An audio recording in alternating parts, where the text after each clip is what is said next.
प्रश्नावली 14.4 इसमें तोरण वक्र खींचने हैं। देखें, प्रश्न पहला देखते हैं। उपरोक्त बंटन को एक कम प्रकार के संचयी बारंबारता बंटन में बदलिए और उसका तोरण खींचिए। तो देखें, हमने संचयी बारंबारता बंटन जब माध्यक ज्ञात किया था तब भी बनाया था, तो वो जो होता है उसी तरह का संचयी बारंबारता जो बंटन है वो कम प्रकार का ही होता है। तो यहाँ पे प्रश्न करते हैं, इसको इससे समझते हैं। तो देखें जरा, तो बंटन सारणी बना रहा हूं मैं। यहाँ पे दैनिक आय रुपयों में है, कितनी है? 100 से 120, 120 से 140, 140 से 160, 160 से 180, 180 से 200 और श्रमिकों की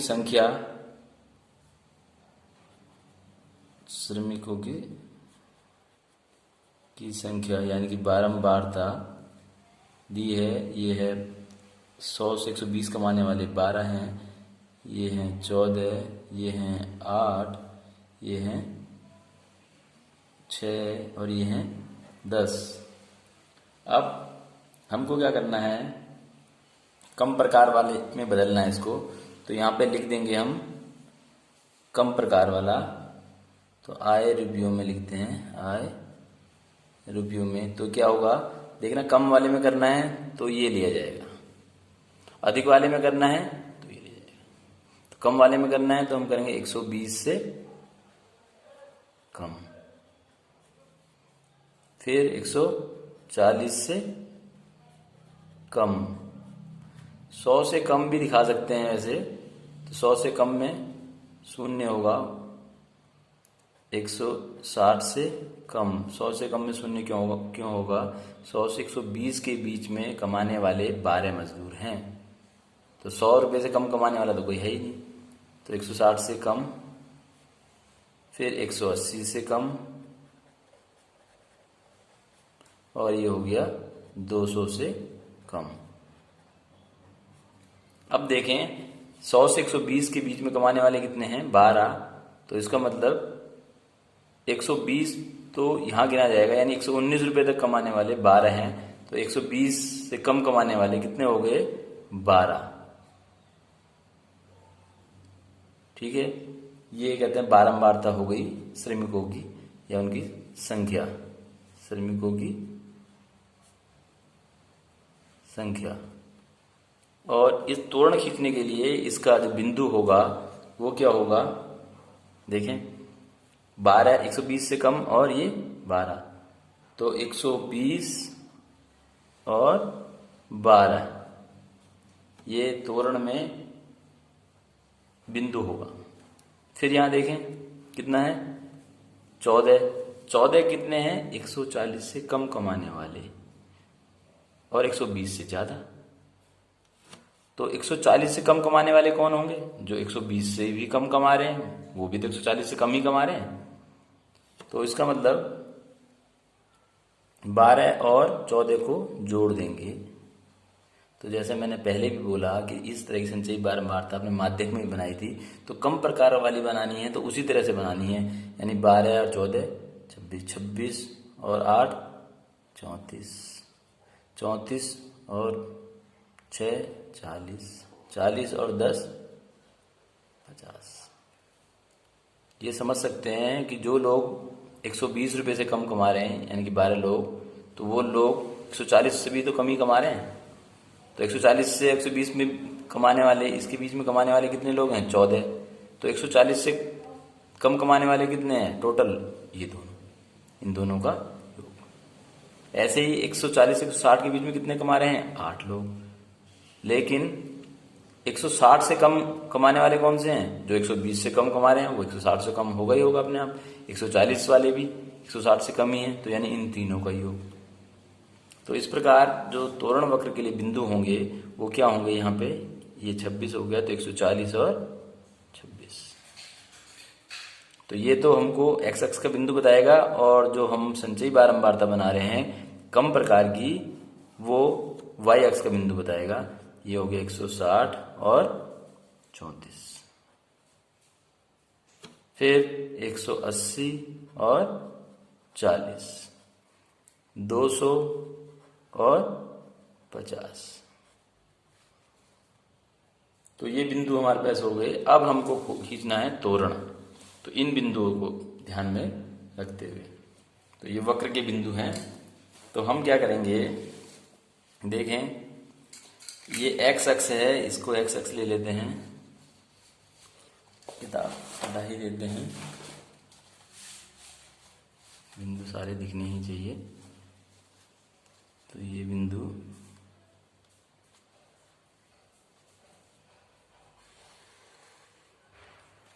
और अब देख रहे हैं यहाँ 120 से शुरू है, यहाँ पैमाना मान लेंगे सबसे पहले। तो पैमाना मानते हैं 120 से शुरू है, तो यहाँ 10-10 का पैमाना मानते हैं, यानी कि एक्स अक्ष पे जो 10 है वो बराबर 1 सेंटीमीटर। ठीक है, वाई अक्ष पे यानी 10 रुपये जो हैं वो कितने होंगे, 10 रुपये बराबर 1 सेंटीमीटर। और वाई अक्ष पे एक व्यक्ति जो एक श्रमिक है, एक आदमी बराबर 1 सेंटीमीटर को दर्शाएगा। तो यहां पर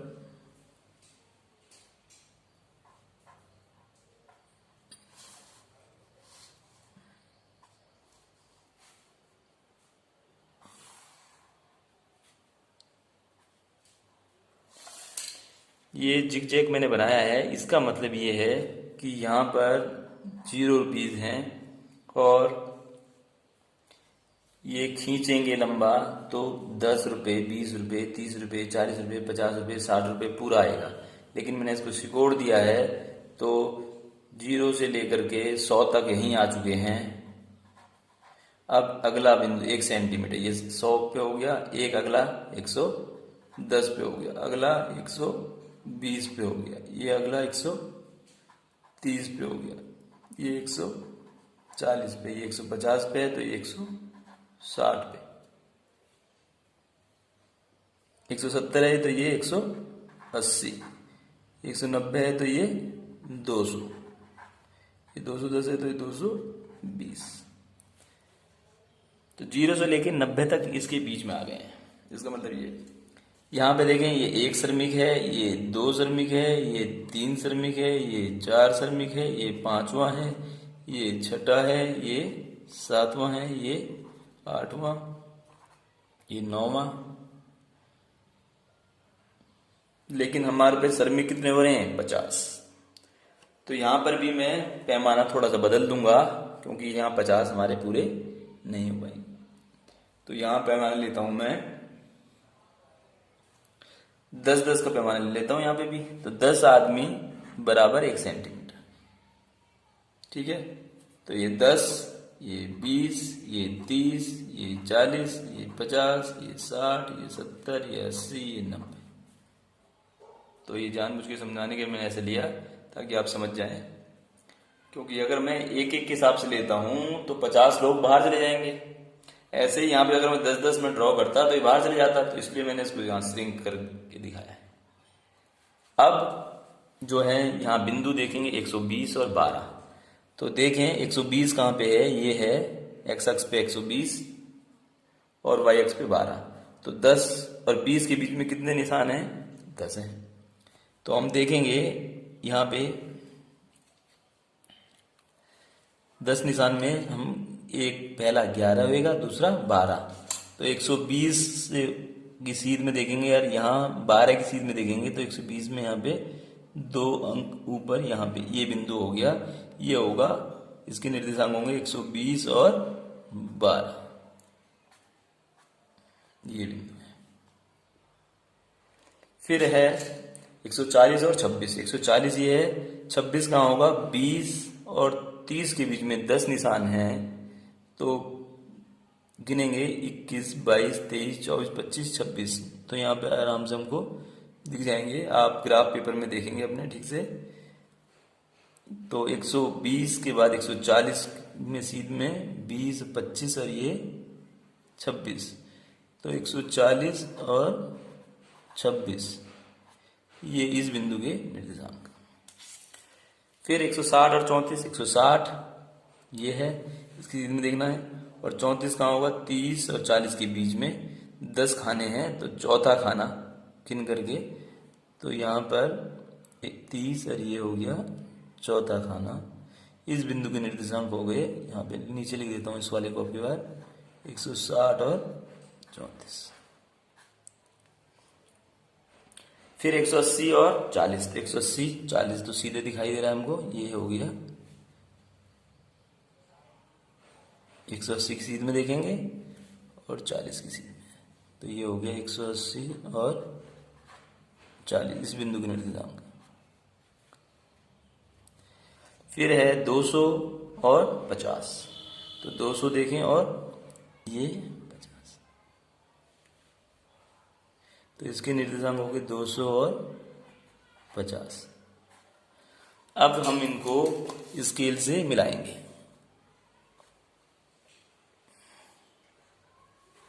इन बिंदुओं को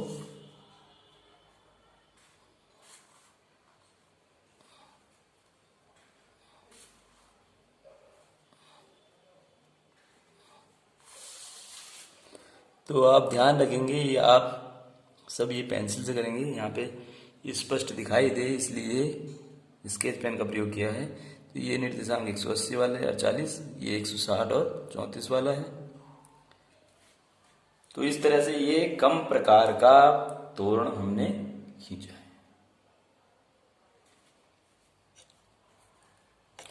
इसमें अगर हमको माध्यक ज्ञात करना है तो श्रमिकों की संख्या देखेंगे, टोटल कितनी हो रही है। तो देखें श्रमिकों की संख्या टोटल कितनी है, 50। 50 के आधे कहां पर होंगे, 25 पे, तो 20 और 5, 25, तो 25 की सीध में यहां पर हम ये ड्रॉ करेंगे और देखेंगे ये कहां पर कट कर रहा है। जहां पर ये इसको तोरण को कट करेगा उससे हम नीचे एक्स अक्ष पे लंब खींच देंगे। तो ये लंब, तो ये आ रहा है 138 पे। ये कहां पे आ रहा है, 138 पे। तो 138 इसका माध्यक होगा। ये देखेंगे यहाँ पे नीचे क्या किया, यहाँ जो बारंबारता थी उसका आधा किया। आधा करने के बाद हमने उसको कहाँ पे दर्शाया, वाई अक्ष पे। उसके एक्स अक्ष के समांतर रेखा खींची। जब तोरण को काटे उस बिंदु पर बिंदु से हम एक्स अक्ष पे लंब डाल देंगे। वो लंब एक्स अक्ष को जहां पे काटेगा वो बिंदु हमारा माध्यक होगा।